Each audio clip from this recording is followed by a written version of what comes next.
Le FSBK se rendait sur le circuit de Nevers-Manicourt pour la 5e étape de la saison du 1er au 3 juillet.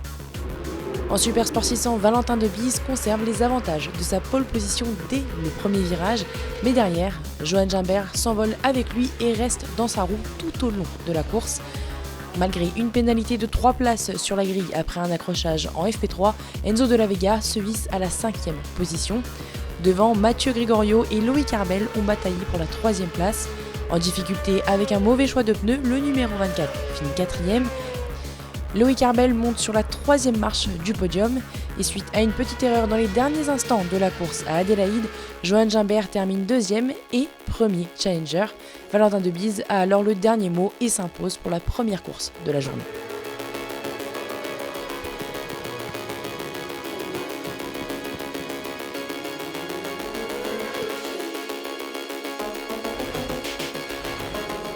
A l'instar de la course 1, Valentin Debise prend immédiatement les commandes et amène dans sa roue Johan Gimbert et Mathieu Gregorio. Ce dernier qui chute dans le 9e tour ne repart pas. L'après-midi sourit au challenger Bartholomé Perrin qui signe son premier top 5 au général de la saison. La 3e place, cette fois-ci, s'est jouée entre Loïc Arbel et Enzo de la Vega, mais face au freinage tardif du 114, Arbel n'a pas su trouver les solutions. Il termine 4e, de la Vega, lui 3e.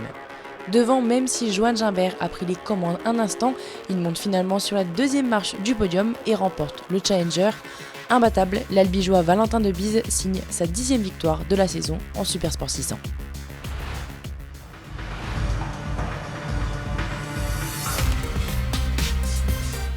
Au départ de la course Superbike, un trio se détache mené par Alan Tescher, parti de la pole position. Alors qu'Axel Morin entamait un week-end assez compliqué, il termine à la 5e position, juste devant le premier challenger Martin Renaudin qui n'est pas parvenu à rester au contact du 89. Mathieu Ginès, encore souffrant de sa main droite, n'est pas parvenu à accrocher les pilotes de tête, il passe le drapeau à damier 4e.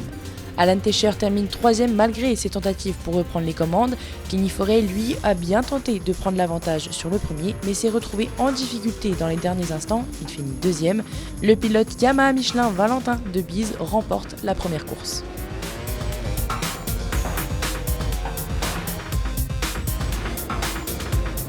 L'après-midi, on prend les mêmes et on recommence. Avec un bon départ, Martin Renaudin assure les points en remportant la course Challenger et réalisant une 6e position au scratch, puisque devant, c'est de nouveau Axel Morin qui repart de Manicourt avec une nouvelle 5e place. Le pilote Tech Solutions Mathieu Ginès empoche lui les points de la 4e position. Alan Tescher se rapproche de plus en plus de la victoire et monte sur la 3e marche du podium. Devant, Kenny Forêt avait la prétention de se battre pour gagner cette course, mais les points forts de Valentin Debise ont pris le pas. Le numéro 78 termine 2e derrière l'Albigeois qui réalise un sans faute avant les vacances et s'impose une nouvelle fois en Superbike. En sidecar, le duo Padaker et Sessuti gagnent la 2e course en F2 et sont champions de leur catégorie à l'issue du week-end.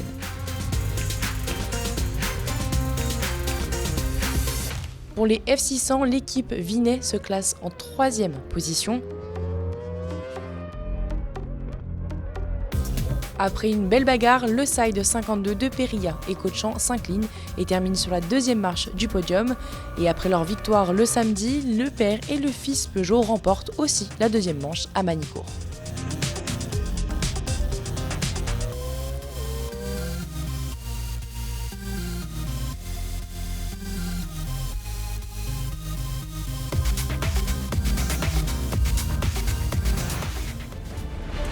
Le grand absent sur la grille de départ, c'est Jules Berceau, alors leader du championnat. Il est contraint de regarder le départ de la première course depuis les stands suite à un problème technique. Mathias Rostani s'est emparé des commandes de la course, mais le numéro 6, Benjamin Gaillet, prend l'avantage jusqu'à ce que le 13 l'accroche derrière en voulant le dépasser. La course s'arrête ici pour les deux jeunes pilotes au GP. En NSF 250, c'est alors Evan Boxberger qui finit 3e, Elliot Castigian et son numéro 9 grimpent sur la 2e marche du podium et Lorenzo Guyot passe la ligne d'arrivée le premier. En pré-moto 3, Mathias Rostani éliminé dans les premiers tours laisse la place à Swan Emprunt, 3e. Devant, Camille Bissan termine 2e avec sa KTM. Célestin Mazzi remporte la course et revient à égalité de points au championnat sur Ostany.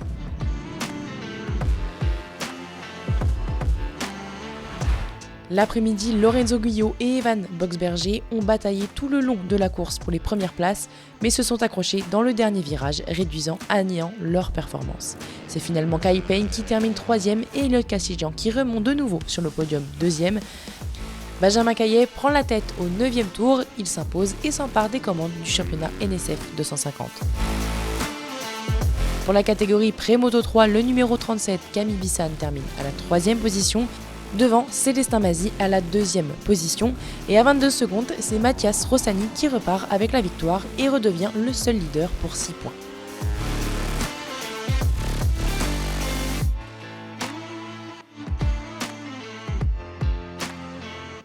Les Supersport 300 nous ont offert une belle course le matin avec de belles passes d'armes entre 7 pilotes.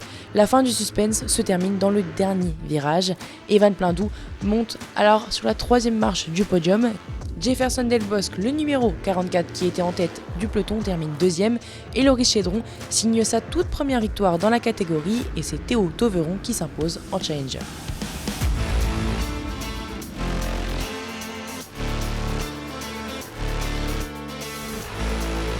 Après un nouveau départ suite à un drapeau rouge provoqué par la chute de 4 pilotes, c'est David Dacosta qui passe la ligne d'arrivée en 3e position.